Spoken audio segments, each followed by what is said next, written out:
Donc à ce stade, je tape la lettre C pour démarrer le DVD. Donc voilà, la machine va booter à partir du DVD que j'ai préalablement créé. Et donc ensuite, nous allons suivre ensemble les étapes qui suivent. Donc j'attends que la machine puisse se mettre en route à partir du DVD. Et à ce stade, avant juste de continuer, lorsqu'on va la fenêtre d'Ubuntu va s'afficher, je vais vous montrer quelques informations quand même qui peuvent être importantes dans le cas où, par exemple, on veut simplement utiliser par exemple, essayer Ubuntu à partir même du DVD qu'on a gravé sans avoir à l'installer sur le système, parce que c'est aussi possible. Mais cette option est limitée, voilà, parce que vous ne pouvez pas en fait écrire sur le DVD. Donc toutes les actions que vous allez réaliser sur la machine seront mises dans un répertoire temporaire. Et une fois que vous éteignez la machine, toutes ces informations seront perdues. Par exemple, vous pouvez aller sur Internet, si votre machine est connectée sur Internet, avoir le navigateur Firefox qui est installé par défaut dans le système Ubuntu. Donc nous, plutôt, on va procéder à une installation quand même pour que le système reste sur votre disque dur et que vous puissiez au fil du temps apprendre à vous servir d'un système Linux avec tout ce que cela peut offrir en termes de sécurité, en termes de convivialité. Donc j'attends que toutes les informations soient détectées au niveau du CD et que les paramètres de configuration du système nous soient proposés. Je vais profiter quand même, pendant que cette procédure est en train de se poursuivre, de rappeler qu'il y a plusieurs façons d'installer Ubuntu. Moi j'ai choisi de démontrer les deux façons qui me semblent à même de convenir aux novices, parce que sinon on peut directement installer Ubuntu depuis Internet à partir des dépôts ou à partir du réseau avec une autre procédure. Bon, je ne vais pas rentrer dans ces termes qui sont quand même très complexes, parce qu'il faut avoir un serveur pour ça, et puis voilà. Mais sinon, les deux procédures que vous avez vues restent quand même les plus utilisées. Voilà. C'est-à-dire créer un média et puis installer le système à partir du média. Voilà, on attend que la première fenêtre s'affiche. Bon, à ce niveau, vous pouvez déjà remarquer que, bien entendu, sur le média d'installation qui est notre DVD, vous avez quand même l'icône du réseau qui est là. Vous avez la langue, vous avez le son et vous avez l'icône des paramètres. Donc nous sommes en mode live CD, ce qu'offrent justement les systèmes Linux tels qu'Ubuntu. Alors que quand vous installez Windows, vous ne pouvez pas, à partir du CD, par exemple, essayer Windows avant de l'installer. Je ne suis pas en train de dire que tel système est mieux par rapport à tel autre. Donc voilà, à partir de ce stade, nous allons choisir notre langue. Donc moi je choisis français parce que je parle en français. Si c'est l'anglais que vous utilisez, donc vous sélectionnez l'anglais ou le néerlandais ou l'allemand. Ça dépendra de la langue que vous voulez utiliser. Ensuite, vous avez cette partie, et donc on peut essayer notamment Ubuntu en mode live CD sans avoir à l'installer, ce que je vous ai décrit précédemment, mais les actions sont limitées, ou choisir carrément d'installer Ubuntu. Donc c'est cette deuxième procédure que nous allons choisir. Donc je vais cliquer sur installer Ubuntu. Et donc le CD va créer en fait un fichier dans lequel il va conserver quand même des paramètres d'installation dans lequel il y aura les informations à prendre en compte au moment de l'installation. Justement, donc nous avons les prérequis qui sont remplis, en tout cas certains prérequis qui sont remplis. Le système nous dit qu'on a un disque dur qui a au minimum 6,3 gigas et que notre machine est connectée sur internet. Donc on peut ensuite choisir de cocher télécharger les mises à jour au moment de l'installation, ce que je vais faire, et ensuite aussi de télécharger les logiciels tiers. Donc ensuite il faut cliquer sur continuer pour passer à l'étape du choix justement du type d'installation. Et vous allez voir que cette étape nous offre plusieurs types d'installation que je vais vous décrire. Donc il faut juste être patient parce qu'il faut que le CD quand même réunisse toutes les informations pour pouvoir ensuite passer à l'étape suivante. Avec par exemple la clé USB, c'est un peu plus rapide. Voilà, il faut le savoir, c'est aussi l'intérêt d'utiliser une clé USB. Ensuite une clé USB, ce n'est pas comme un DVD qui peut se gratter ou voilà. Voilà, nous sommes dans la fenêtre type d'installation. À ce niveau, vous remarquez qu'on a plusieurs façons d'installer Ubuntu. On peut par exemple choisir d'installer Ubuntu à côté de notre système Windows qui est déjà sur le système. Donc ce type d'installation en fait va créer un dossier en fait dans lequel tous les fichiers d'installation seront mis, mais ça sera au cœur du système, votre système Windows. Voilà, ça il faut le savoir. C'est un dossier qui va être créé et qui va contenir tous les fichiers d'installation. Donc le système sera dans un unique dossier au sein même de votre système d'exploitation. C'est pas ce type d'installation qu'on va réaliser. Bon, ça pourrait être ça pour essayer aussi Ubuntu. Donc sinon vous avez aussi d'autres types d'installation, mais nous allons choisir autre. Pourquoi? Parce qu'on a créé une partition et qu'on voudrait que le système Ubuntu soit installé uniquement sur cette partition. Donc il ne faut pas que ça soit au cœur même de notre système Windows, mais sur une partition différente. Donc ensuite il faut cliquer sur continuer. Donc après nous allons avoir une fenêtre qui va nous présenter les détails sur notre disque dur et les partitions que contiennent ce disque dur.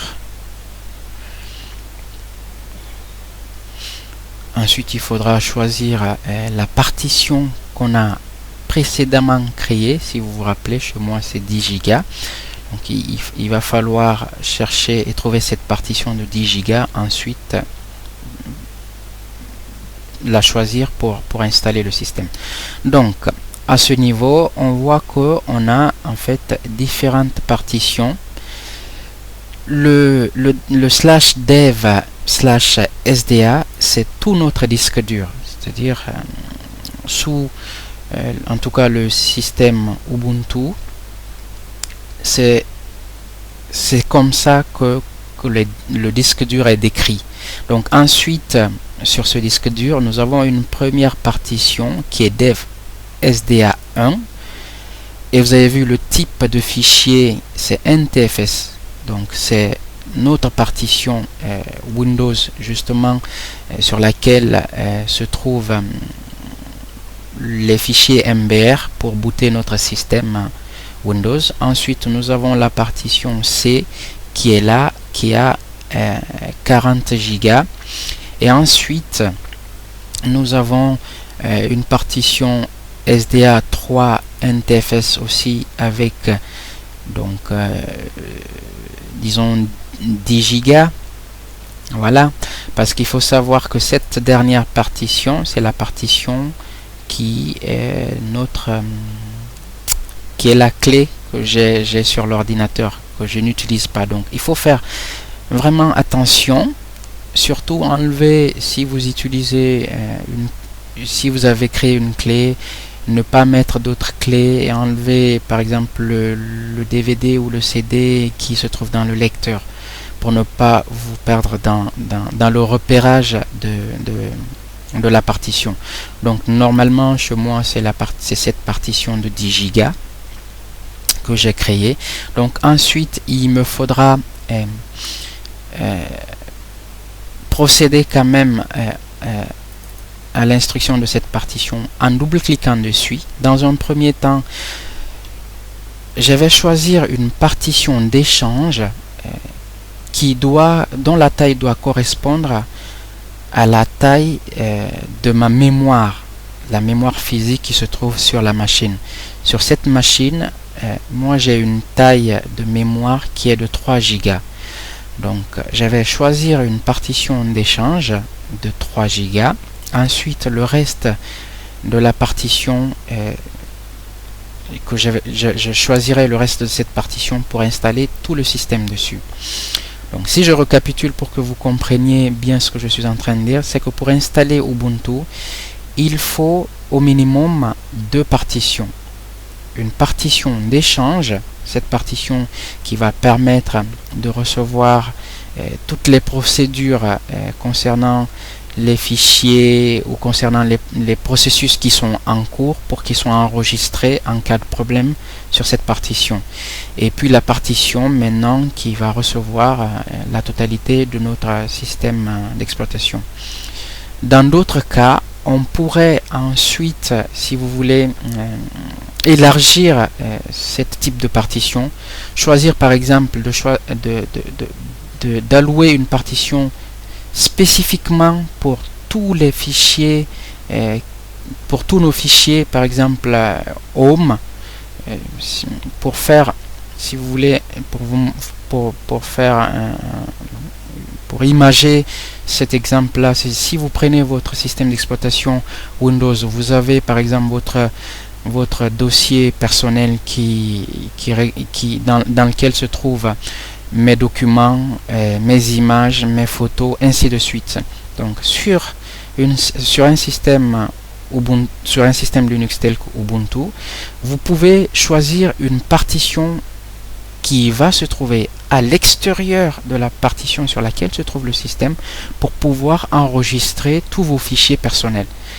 Ce qui quand même vous permet, même si le système arrive à tomber en panne, vous avez une partition à part entière qui est protégée et sur laquelle vous pourrez ensuite récupérer tous vos fichiers. Même dans ce screencast, nous allons mettre tous ces fichiers là sur une seule partition et simplement mettre en dehors de cette partition, la partition d'échange. Donc dans un premier temps, je clique sur utiliser comme. D'abord, je choisis la taille, donc pour disons 3 Go de taille. Pour la partition d'échange, c'est pareil, il faut faire en fait 1024 x 3 et donc vous prenez un mégaoctet cette taille et vous l'allouez, donc ça fera 3072. Donc ici je vais mettre 3072 pour ma partition d'échange.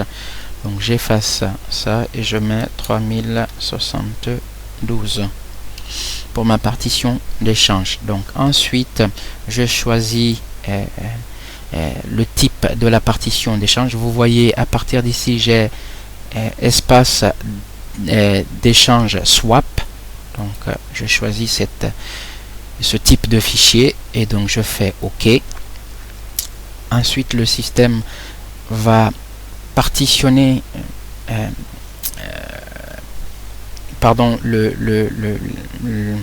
la machine va partitionner mon espace de 10 Go pour justement réserver cette partition pour les échanges.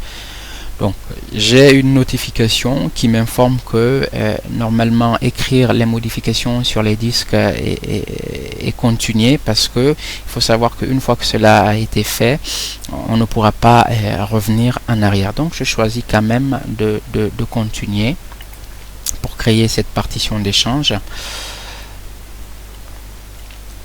Normalement, cette procédure, en fonction de la taille de notre disque, de notre partition d'échange, la procédure peut prendre un peu de temps. Voilà, une fois que notre partition swap a été créée, la partition d'échange, vous voyez ici, ça c'est la partition d'échange. Maintenant, il nous reste à peu près 7 Go de libre, donc c'est cette partition qu'on va choisir et paramétrer pour que notre système puisse s'installer dessus. Donc on double-clique dessus. Donc on choisit de la mettre en primaire, pas en logique. Ensuite, nous choisissons notre système de fichiers. Bon, normalement, vous avez de présélectionner le type de fichier avec extension 4. Mais si vous n'utilisez pas vraiment de gros fichiers, vaudrait mieux choisir le type de fichier en extension 3. Donc moi je sélectionne ça pour le Screencast. Et ensuite il faut choisir le point de montage de cette partition. Donc on clique sur la flèche et on choisit la barre slash. Puis on fait OK. Donc on attend que cette partition soit configurée, puis on continue notre installation en cliquant sur installer. Donc le CD tourne,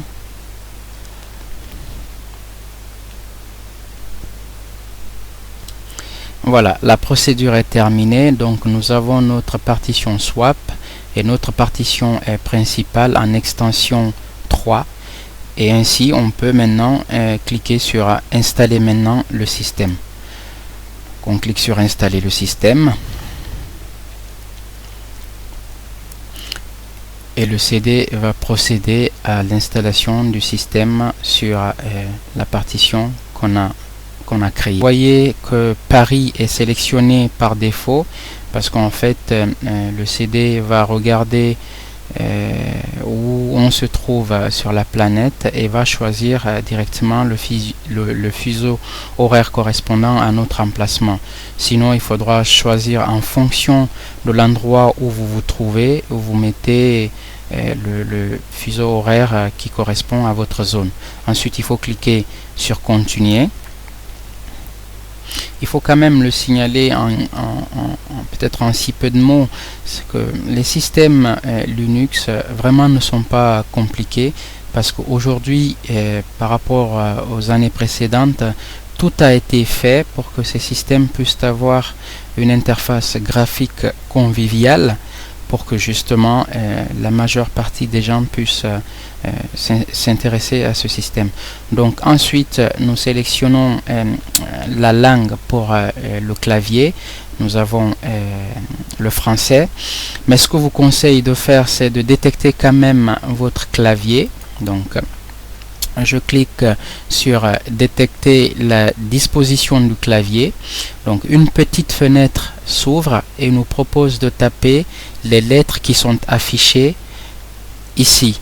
Donc je fais Y par exemple, et donc le système me demande si j'ai soit ce caractère sur mon clavier ou si j'ai W. Bon, pour les claviers de type AZERTY, je tape W et il me demande si cette touche existe sur mon clavier. Évidemment non, donc je clique sur non.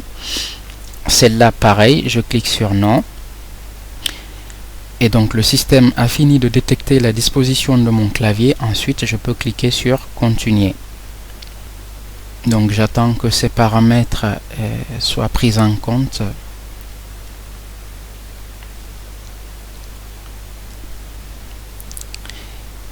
Et après il s'agira de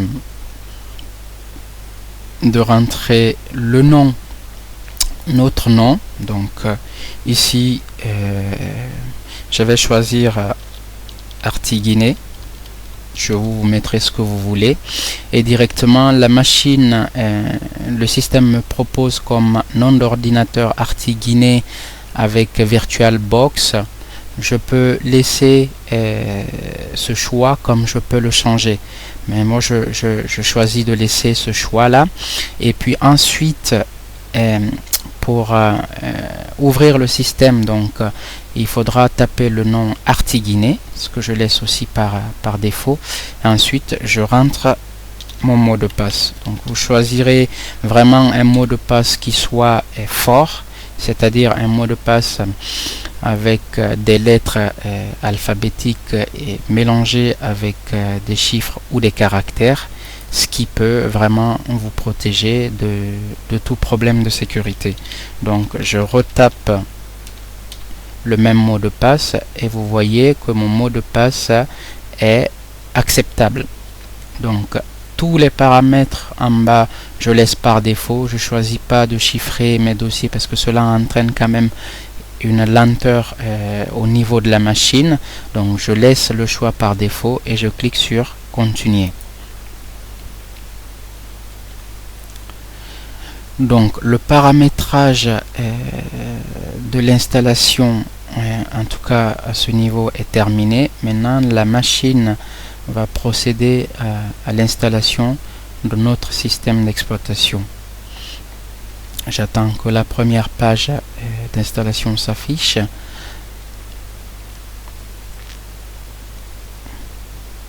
Voilà, à ce stade, la machine est en train d'installer le système d'exploitation. Donc vous laissez cette procédure jusqu'à la fin de l'installation, et ensuite nous allons voir ce qui va se produire. Donc moi, pour vraiment réduire justement le temps de démonstration, je vais choisir quand même d'arrêter la vidéo et de revenir à la fin de l'installation.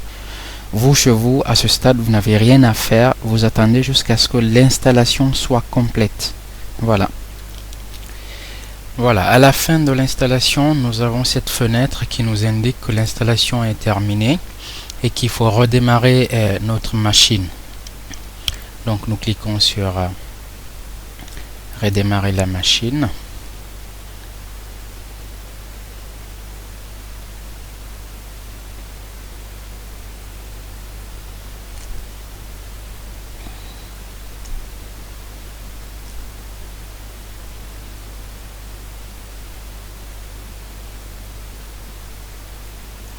Donc vous voyez sur votre écran que la machine nous indique qu'il faut retirer le média qui se trouve dans le lecteur, sinon la clé USB.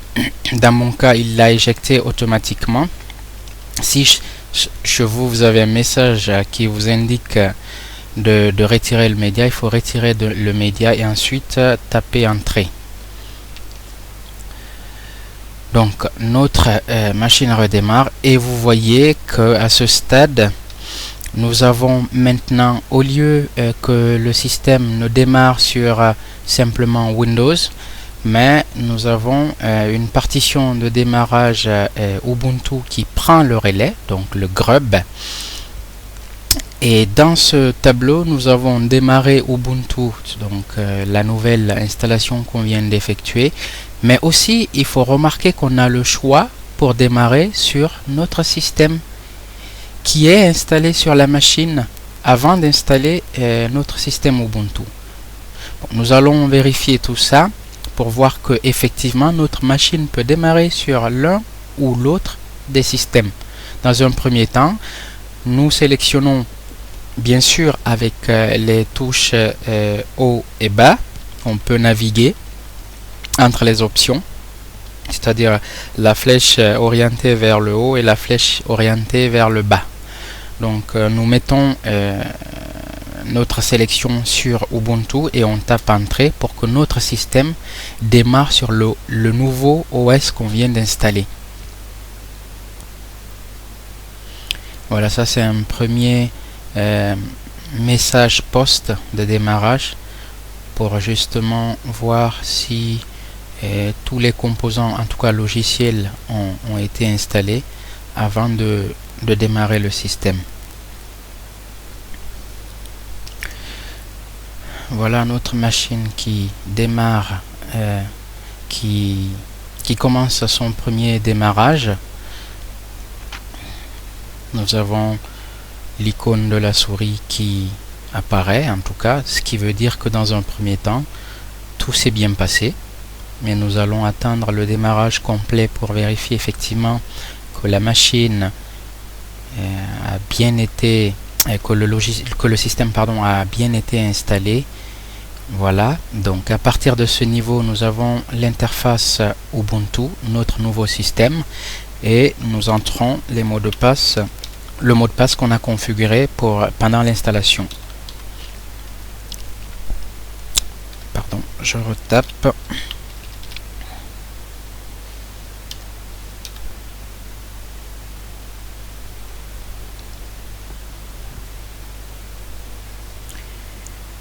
Et on attend que les icônes du bureau s'affichent. Donc vous voyez que sur sur le thème du bureau, vous avez Ubuntu 14.0.4 LTS. Effectivement, c'est cette version du système qu'on a téléchargé et qu'on a installé. Voilà, enfin on a notre bureau qui apparaît. Et à ce stade, vous voyez que, en tout cas dans cette fenêtre, on a les raccourcis clavier, ce que vous pouvez dès maintenant, si vous voulez les conserver, faire un petit print screen avec la touche print screen pour pouvoir imprimer l'écran. Comme ça, vous pourrez regarder par rapport aux raccourcis clavier et si vous voulez les pratiquer après. Sinon, après, vous pouvez toujours chercher sur internet en apprenant petit à petit par rapport aux associations de touches pour les raccourcis. Donc je ferme cette fenêtre là. Ensuite, pour tout ce qui est de la démonstration du nouveau système, on le fera dans un autre chapitre et je vous montrerai en tout cas sur les spécificités d'un système Linux, comment accéder à ces outils et comment gérer le système. Donc vous voyez, comme je vous le disais au préalable, à ce niveau, on a les icônes des logiciels bureautiques qui sont là. Vous voyez par exemple, si je mets la souris sur cette icône, on a LibreOffice Writer, et donc vous n'avez pas à installer en fait ces logiciels vu qu'ils sont déjà dans notre système d'exploitation. Je vais arrêter ce screencast à ce niveau, mais il faut savoir que tout n'est pas terminé et que dans un prochain chapitre, je vais vous montrer comment nous allons procéder à la mise à jour du système et ensuite faire, en tout cas, vous montrer comment appréhender ce système. Donc, merci d'avoir suivi ce screencast et j'espère vous retrouver dans un autre chapitre. Merci, au revoir.